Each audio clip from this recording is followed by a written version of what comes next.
done it all. There's nothing more to do here. So, thank you. I want to just commend you all as a church. The presiding bishop's visit back on June 23rd was a wonderful event. I just couldn't have been more proud of all the hospitality and everything that you did. The Diocese of Eau Claire, they're just buzzing about it everywhere. It had an even bigger impact as people went back to their respective congregations and told everyone about it. And people started looking at his sermons on YouTube, and it was just a wonderful event. I thank Canon Mary Larson for the great work she does with the choir. And I know this starts a new season, and I don't think you visit Steph. You just keep going. You're great through. It was wonderful to see Sue Miller back at 8 o'clock service.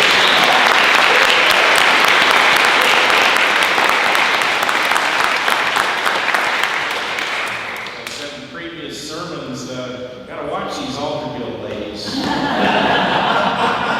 They're sweet and kind, but well, that's a sermon for that. And can't thank Mother Kathy Charles, Father Tom Winkler, and your wonderful Rector Patrick for the great work you all do in terms of clergy leadership and wonderful lay leadership. This is a special congregation. There's just no getting around it, the work that Carl and Tim do. And it just goes on and on. And so I just thank you as Bishop. You warm my heart. You're a congregation that does things the way I think God wants them done. And I can't say enough about Bob Weathers. I have more fun with him. He's a great guy. He's Army, but that's okay. He's a great guy and a great dear friend, and he's a wonderful treasure, not only to you all, but to the diocese as well. So, let me move into the sermon. I'm going to do something that's a little different. I want to work with the second half of Mark's Gospel about the healing of the man who was both deaf and mute. And I want to go past the Gospel reading into Mark chapters 8 and 9, because they're linked to this in some very special ways. And Mark has a strange quality about him in that he will work with a story, skip a little bit, and then say something else that ties in prior. And it's a fascinating aspect of him, and it's one of the things that I enjoy. The tradition is that Mark was written by Mark, but the hand behind it was Peter. And one of the dominant themes is that it might look like the disciples knew what they were doing, but they were really quite dumb. And guess who was the dumbest of them all? Was Peter. He wanted it known that way. Don't think that we apostles are just these great people. Instead, we were bumbling around as disciples, and it's just taken a long time to figure this out. And so it's in that context that I want to work with this second half of this gospel and go forward. One of the wonderful roles of a bishop, and it's, I think sometimes the primary role, is that of teacher. And so my hope is that you'll think enough of this sermon that you'll go home and read the last part of Mark 7, and then read 8 and 9, because I want to kind of go through them a little bit, and I'd like you to reflect on it. Okay, there's something significant about this particular healing in Mark's Gospel, and really just about everywhere else. Jesus heals by speaking. He says something, and it happens. It's not that different than Genesis 1. God says, "Let there be light," and there's light. In the story with the Syrophoenician woman, your child is healed, and the child is healed. Just by saying, it's done. But this man who is deaf and mute, Jesus heals in a different way, and that's significant. He puts his fingers in his ears and says, Ephphatha. He's touching. That is unusual. He's touching. And then he puts, they say spat, he spits on his finger and puts it on the man's tongue. And now the man can talk in a normal way. This touching is different. And Mark wants it understood that it is different for a different reason. And behind it is this. Spiritually, it's time you open your ears. Spiritually, it's time that you open your mouth to share in spreading the good news.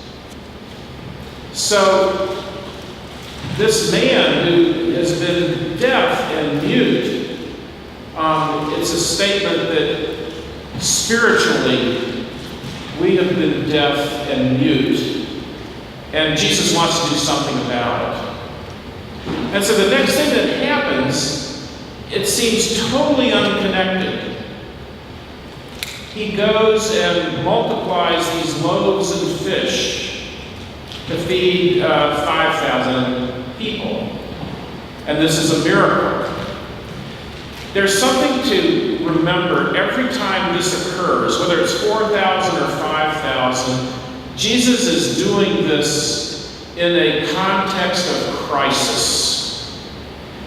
John's gospel perhaps gives it away best because he said the people, while this is going on, they want to capture him and make him king.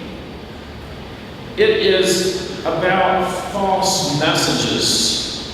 There are people that see Jesus and they want to make him into their image of what should be done. And Jesus is frustrated by it.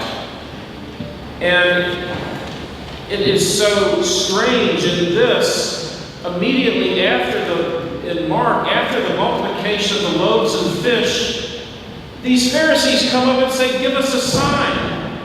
Good grief, he just gave you a sign. Why aren't your eyes open? Or even better, why isn't your heart opened? And here's Jesus trying to provide a connection with God that can be so wonderful and beautiful and joyful. And here are these people that want to trip him up. They're not interested in the joy. They want to make him look like a fool. They want to trick him. Their intent is to diminish him and harm him.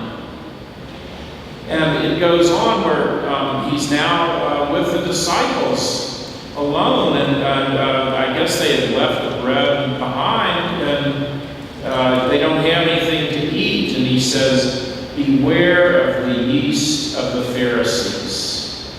Now, we know about flour, that flour will not rise to form bread without some element of yeast in it. We call it leaven sometimes. And it is a powerful multiplier. And what Jesus is saying is, just as he, with sharing the good news, has a multiplying effect, there's a multiplying effect of evil and wickedness too. And that's what the Pharisees are spreading here. When they just sit there with a critical eye, they're not interested in learning and growing. They're mainly interested in preventing others from doing something with their lives. And so he says, beware of this. Guess what happens next? This is still in Mark 8. He comes to Bethsaida, and there's a man who is blind. And Jesus takes his finger. Sound familiar? He spits on it. And he puts a saliva on his eyes.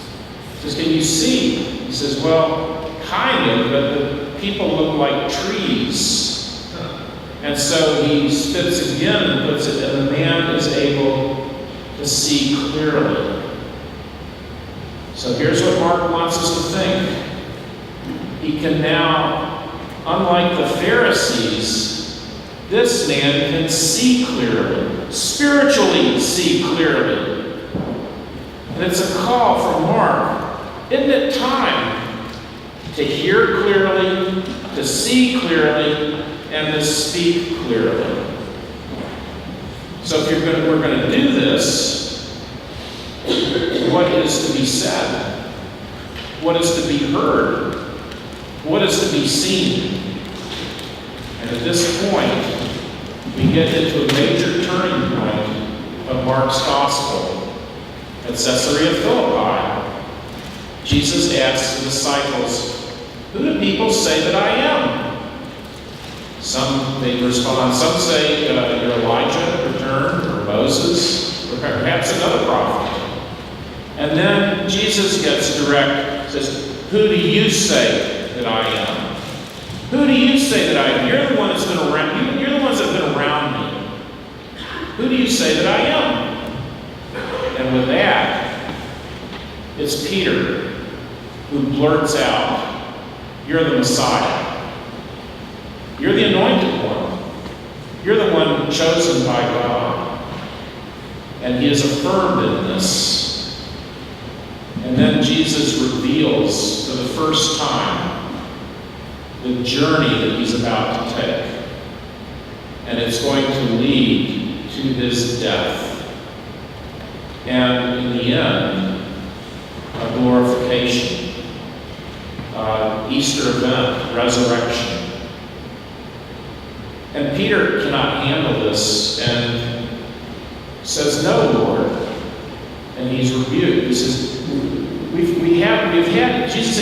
had enough of false messages. We've had enough of false interpretations. You can talk about how there are all these avenues to go, but there's one right way, and I'm trying to outline it for you. Because it's the way that is of God. And they are coming around to realize that this story, as hard as it is to hear, has got to be heard. As hard as it is to tell, it has to be told. And then Mark finishes with the Transfiguration, in which Jesus is shown in his glory, along with Elijah and Moses. It's as if it is a small epiphany, a resurrection, you might say. And so what you're seeing in here is for those who can hear spiritually, and those who can see spiritually, and those who can speak spiritually because they have been touched directly by Jesus. These are the ones that see and hear with clarity and speak with clarity. And this is what you and I are called to do. Okay, well, this is a nice message. I hope you read Mark 8 and 9. Hope you have a good time with it. But what good is it for us here and now? What does it mean in the year 2018? I don't know about you, but I don't spend all my time thinking about Jesus. I don't spend all my time thinking about church. Tonight, I'm interested in the Green Bay Packers and how they're going to play. This afternoon, I love following the Milwaukee Brewers. They've got a great baseball team. I'm interested in that. But where should my primary interest be? The one that matters most. My brothers and sisters, it's this stuff. I'll never forget, years ago as a Navy chaplain, I was assigned 2 or 3 weeks to Naval Hospital Balboa, which is in San Diego, major hospital that the Navy runs. And I got a call as duty chaplain to visit a young he wasn't particularly young. He was a first-class petty officer, probably in his 30s. That to me now is young, but back then it didn't seem so young. This was, I think, in the year 2002. And he said to me, I've just been told I'm full of cancer and I've only got a couple of weeks to live. And he's crying. And he says, I don't know what to do with myself. I said, well, do you go to church? He said, no, I never went to church. Well, are you Christian? He said, yeah, I guess. And I'm sitting there inside myself. I wasn't going to say this. No way I was going to say this. But I'm sitting there inside thinking, you dumbbell? Why do all these people go to church Sunday after Sunday? Why do they pray regularly? Why do they think and work with their faith week in and week out? It's so that they can be prepared for a moment like where you are. And you just haven't done anything. But I didn't say that, of course. I just said to him, I think it's time that you get connected. I think it's time you learn to pray, and I'll pray with you. It's time I'll get you a Bible. It's time to begin reading Scripture. And there are other chaplains who are here. I'll be leaving soon, but there are other chaplains who will keep working with you. And take the time to think this through. Just because you haven't done it up till now doesn't mean you can't start. And you can get moving on this, and I think it will help you. And it's obvious that it's got your focus right now. And, I left him encouraged, even though he still had a lot to do.